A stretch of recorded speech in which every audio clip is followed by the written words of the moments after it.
Mga kapatid sa pananampalatayang Islam, pinangangaralan ko kayo gayon din ang aking sarili na katakutan si Allah subhanahu wa ta'ala dahil sinabi niya sa kanyang dakilang aklat, o mga nananampalataya, katakutan ninyo si Allah ng tunay na pagkatakot at huwag kayong mamamatay liban na lamang na kayo ay mga Muslim.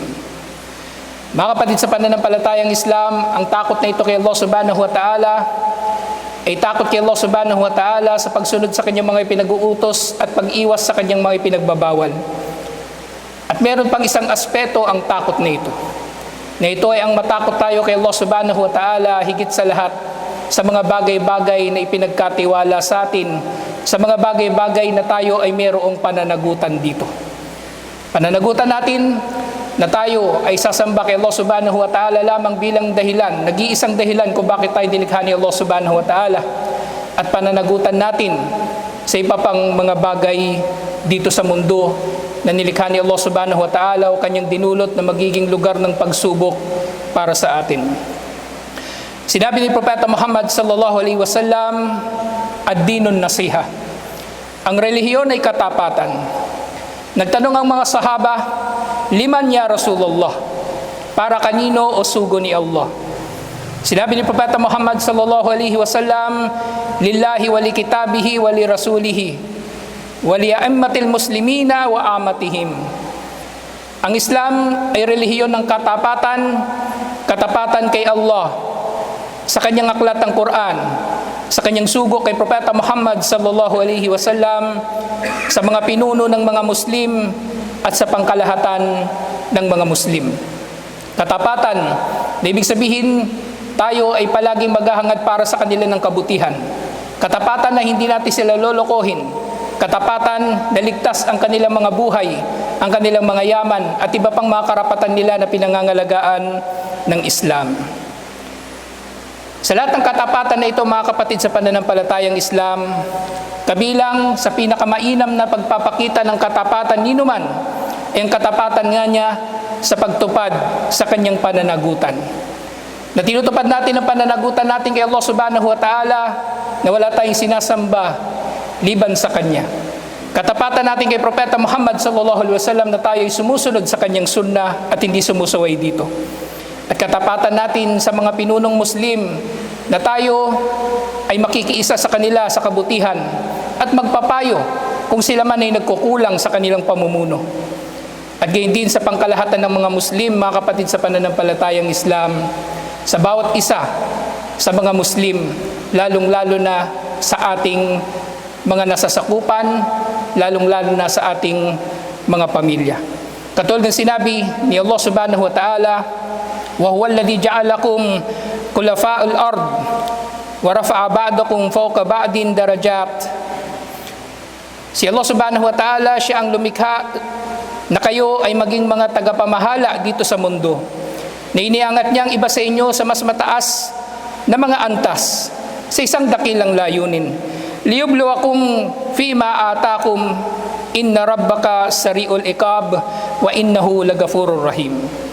Ang dahilan kung bakit si Allah subhanahu wa ta'ala ay nag-atas ng ilan sa mga tao ay magiging mga pinuno at ang iba ay magiging tagasunod, nang sa gayon ay susubukan tayo ni Allah subhanahu wa ta'ala ayon sa kanyang ibinigay sa atin kung tayo ba ay magiging mabuting pinuno o mabuting tagasunod.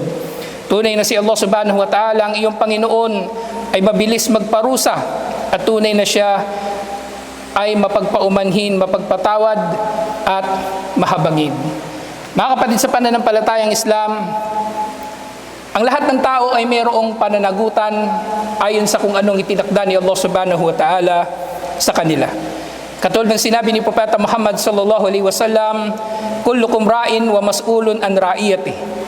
Lahat kayo ay may ituturing na pastol o kaya ay mayroong pananagutan sa sino man na nasa ilalim ng inyong pananagutan. Fal imamu ra'in wa huwa mas'ulun an ra'iyati. Ang pinuno ng mga Muslim ay pastol, tagapangalaga, tagapag-ingat ng kanyang mga nasasakupan. At sa konteksto ng mas'ul, siya ay tatanungin sa araw ng paghukom kung paano niyang pinumunuan ang mga tao. وَرَجُلُ فِي أَهْلِهِ رَائِنْ وَهُوَ مَسْئُولٌ عَنْ رَائِيَتِهِ. At ang lalaki, siya ang namumuno sa kanyang pamilya at siya ay tatanungin, tutuusin ni Allah subhanahu wa ta'ala kung paano niyang pinamahalaan ng kanyang pamilya. At hindi sinabi ni Propeta Muhammad sallallahu alaihi wasallam, wal mar'atu fi baiti zawjiha ra'iyatun wa hiya mas'ulatun an ra'iyatiha. Ang babae, siya naman ang pinagkakatiwalaan sa kanyang tahanan at tunay na si Allah subhanahu wa ta'ala ay magtatanong sa kanya, magtutuos sa kanya kung paano niyang pinamahalaan ang kanyang bahay.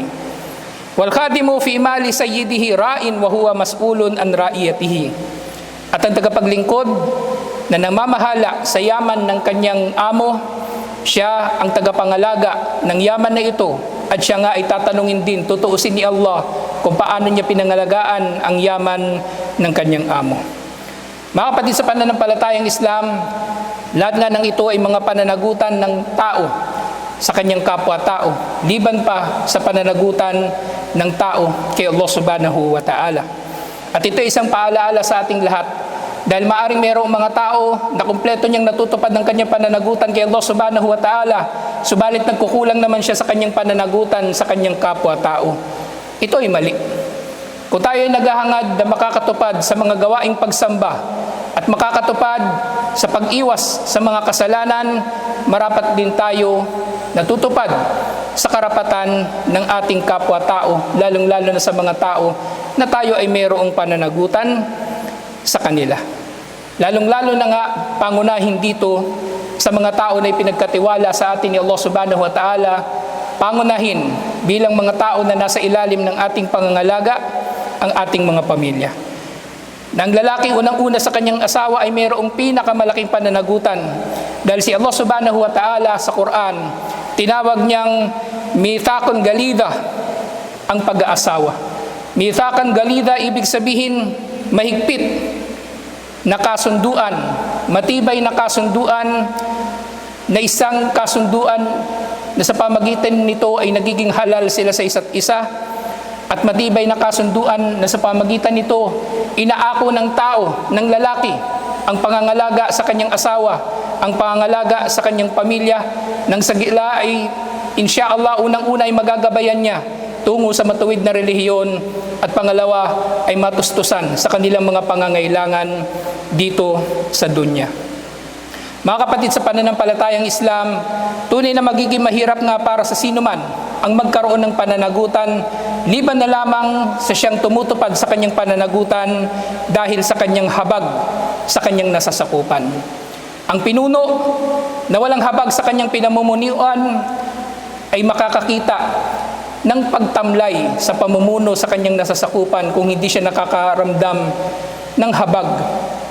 At gayon din ng ama na hindi nahabag sa kanyang pamilya, mawawalan din siya ng gana na pamunuan o pamahalaan ang kanyang pamilya. Kaya nga sinabi ni Propeta Muhammad sallallahu alaihi wasallam, wallahu fi auni al-ibadi ma kana al-abdu fi auni akhihi. Tunay na si Allah subhanahu wa ta'ala ay nananatiling tumutulong sa kanyang alipin hanggat ang alipin na ito ay tumutulong sa kanyang kapwa. At ang ating pamilya ay pinakakarapat dapat sa ating pagtulong, pagtustos, pagsuporta, pagtatanggol at paggagabay. Gaya din sinabi ni Propeta Muhammad sallallahu alaihi wasallam, wa inna sana'i'il ma'rufi taki madari as-su, taki masari as-su. Tunay na kabilang sa mabubuting gawain ay ang pagpigil sa pagdating ng kasamaan sa mga tao.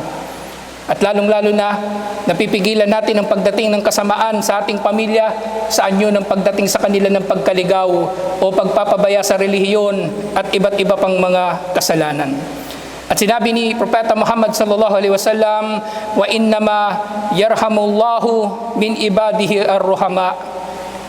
Ang kinahabagan lamang ni Allah subhanahu wa ta'ala sa kanyang mga alipin ay ang kanyang mga alipin na mahabagin. Kaya mga kapatid, sa pananampalatayang Islam, lahat tayo ay mayroong pride. Lahat tayo ay mayroong ipinagmamalaki sa ating mga katauhan. At kung mayroon man tayong marapat na ipagmamalaki, mga kapatid, sa pananampalatayang Islam, liban pa sa ating pananampalataya, nawa ay makita rin natin ng ating pagtupad sa ating mga pananagutan ay magiging isang sukatan ng bagay na maaari nating ipagmamalaki, lalong-lalo na sa ating Panginoon kay Allah subhanahu wa ta'ala na nag-atang sa atin ng mga pananagutan na ito at tiyak na magtutuos sa atin sa mga ito sa araw na walang duda na parating nga ang araw ng paghuhukom. Mga kapatid sa pananampalatayang Islam, lahat tayo ay binibigyan ni Allah subhanahu wa ta'ala ng pananagutan at marapat nga para sa bawat isa sa atin na maging matiisin sa pagtupad sa mga pananagutan na ito.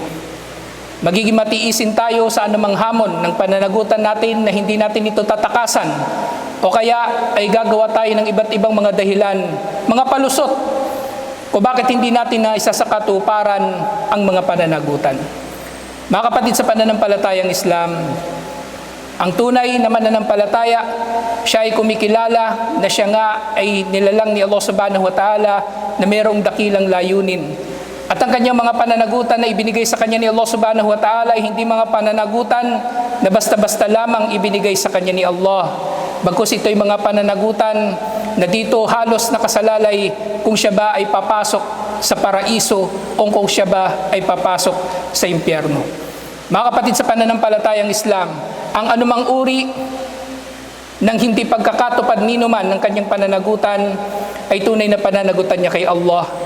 At napakahirap na kanyang pangatwiranan sa araw ng paghuhukom na si Allah subhanahu wa ta'ala ang mismong maghahatol sa kanyang sitwasyon o sa kanyang kalagayan kung tunay ba na siya ay napigilan na tumupad sa kanyang tungkulin dahil ito ay naging mahirap sa kanya o mayroong mga pumigil sa kanya o hindi niya natutupad ang kanyang pananagutan dahil sa katamaran o dahil meron siyang pinahalagahan na ibang bagay.